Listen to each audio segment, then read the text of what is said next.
Hey, you're watching Your Plates Are Mine, the cooking show where you don't have to be a professional chef to be a star in your own kitchen. I'm your host, David Miller, and we bring you the best recipes from cooks just like you and I. So what do you say? Spend a little time with us, and we're going to show you how to make a fantastic recipe that you're going to want to share with your family and friends.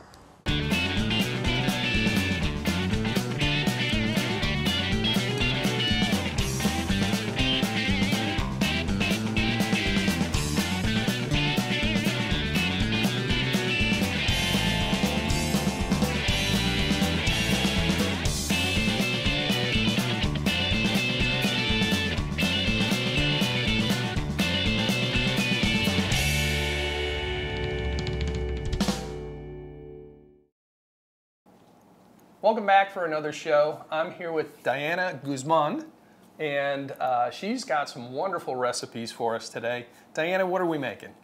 Today we're going to make some pico de gallo, some Mexican rice, some onion and cheese enchiladas, and if we have time, we're going to make a favorite Mexican dessert called flan.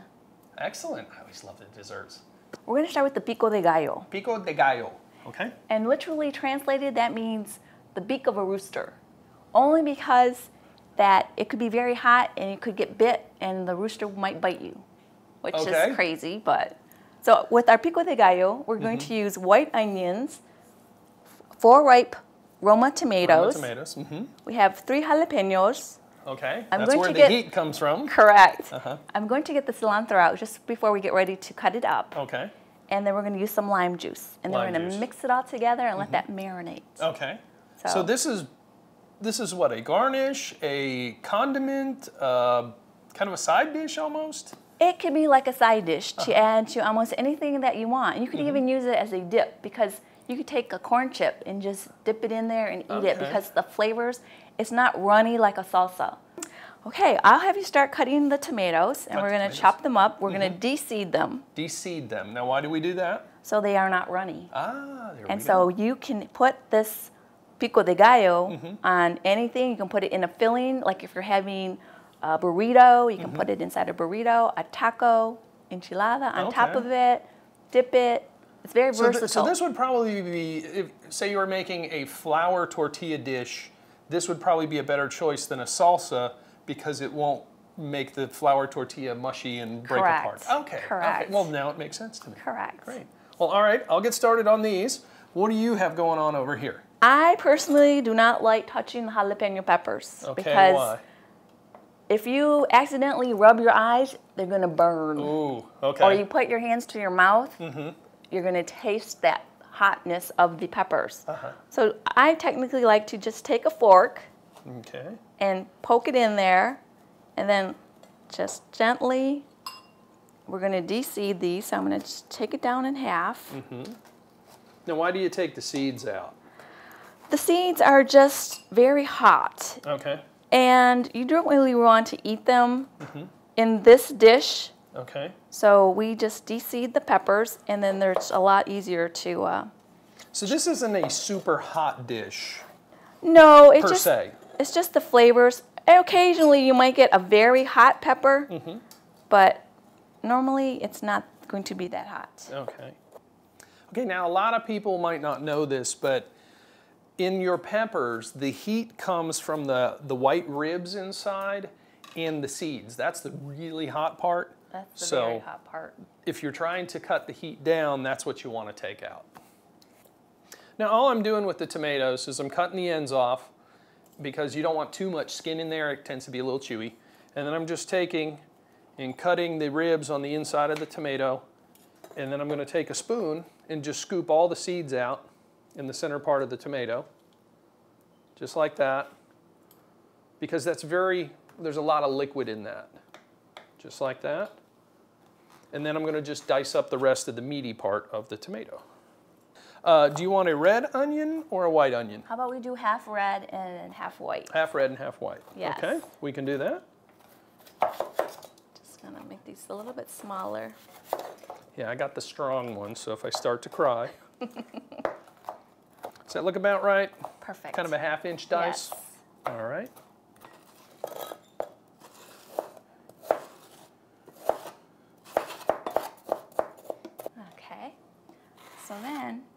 going to bring out the cilantro. Okay.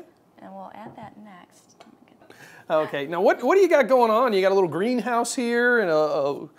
Okay, when you have herbs and you buy them from the grocery store, you end up putting them in those little plastic bags so you can take them to the counter and check out. They get really wilted if you leave them in those bags. So what they suggest, and I've tried it, so it looks works. Great. You come home and you rinse your cilantro, and then you chop off about as much of the stem, but still leave enough stem that it can fit into a glass of water. Okay. So then, once you chop the stems off, you put them in the glass of water and you put a plastic bag over it. And that will store it for at least a week. Oh, wow. And then you can just, when you're ready to use it, that looks like you just picked it. It's beautiful. So it's it. kind of the same way you do fresh cut flowers. Yeah, it's amazing. All right. So then we're going to need like a few of these sprigs here. And all we need are the leafy parts. Okay. So you don't want the stem. We don't need too much of the stem. But you can see how fresh it still looks. Well, that's beautiful. And it's been washed and cleaned. So that's ready to go. So that is ready to go. And you want me just to chop up the tops and leave the stems. Sure. We'll just dice that up. Same thing, maybe 1/2-inch dice? Perfect. Kind of small? All right. And cilantro's nice. It's not super overpowering. So if maybe you do miss a leaf or two, it's not going to overpower the recipe. Exactly. So let me go ahead and hit this one more time. Get some of the big ones that I missed. This is our last ingredient. We're going to squeeze some limes, fresh lime juice, into our pico de gallo here, and we're going to toss it, and then we're going to set it aside in the fridge and let it marinate. Great. And why the lime juice? It gives it that, it brings out the flavors of all the different ingredients that are in there. Okay. And what's neat about using citrus fruits is a lot of times you don't need any salt at all if you're using a citrus fruit in there. So if you weren't using that, you might want to put a little bit of salt in there, but with the citrus fruit, doesn't need it. And it also, the acid in the fruit will help keep your fresh vegetables from starting to turn color. Exactly. So is this ready to go in? That's ready to go in. All right. You rake the yard here and get all the leaves up. There we are. Wow, that's smelling good.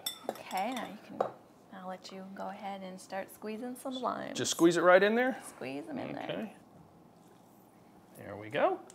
Now we can just toss that up. Okay. And then we'll set it in the fridge and let it marinate. And look at all the beautiful colors in there.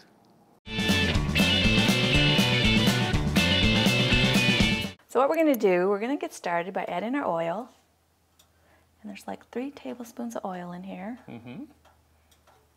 Doesn't matter what kind? Vegetable oil? Corn oil, olive oil. And then we're going to add, I have a cup of rice here. So what we're going to do is we're going to brown this on medium.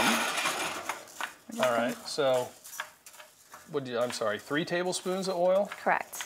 Cup of rice. Yes. Medium heat, and just stir it until it gets kind of a nice golden brown? Golden brown, exactly. And about how long does that usually take? It could take like 5 minutes. 5 minutes, all right.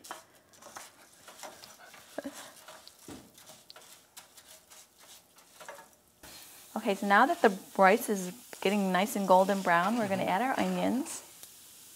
And you can really start to smell the rice. Get a little sizzle going there. We don't want to over brown our onions so that they get burnt. Okay. Because so you're not trying to caramelize them, you're just trying to brown them up just a little bit? Just to tenderize them just a little bit. And eventually, it's so funny, when we add the liquid, the onions will start floating to the top. Okay. Which is amazing because they don't get burnt on the bottom. Okay. Ooh, that's starting to smell good. So we just want to toss it so that the rice doesn't over brown. But we just want to make sure that the onions get a little translucent. And so that's, what, a couple of minutes? A couple of minutes. Then we're going to have to heat our water. Okay, so now once those are ready, we're going to add warm water, hot water? Hot water. Hot water, okay. And about how much do we need? We need about 2 cups. 2 cups. Of hot water. We're going to add the hot water, but be careful that you stand back when you add it. So it's nice and hot, and she said that it smells really good. Go ahead and dump it all in? Yes, dump it all in. Oh yeah, there you go. Okay, now we're just going to stir it. All right, and yeah, the onions float to the top. They float to the top. And then we're going to add our chicken flavoring. Okay, so this is a chicken base, kind of like a concentrated chicken stock. Correct. Mm-hmm. And how much do we need? We need about 1 to 2 tablespoons. 1 to 2 tablespoons, okay. And we're going to stir that in. Mm-hmm.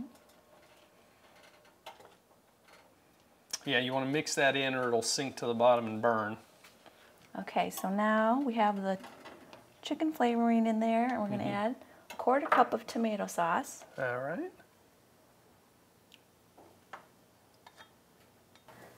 And then lastly, we're going to add our cumin. All right. Which is about 1/2 teaspoon. All right. So now we're just going to let that boil for like a minute. Mm-hmm. And then we're going to cover it up and simmer it for 20 minutes. For 20 minutes? Yes. All right. Now we've done most all of this on medium heat. Correct. Okay. And once it comes back to a boil, we're going to reduce the heat down to low? Yes. All right.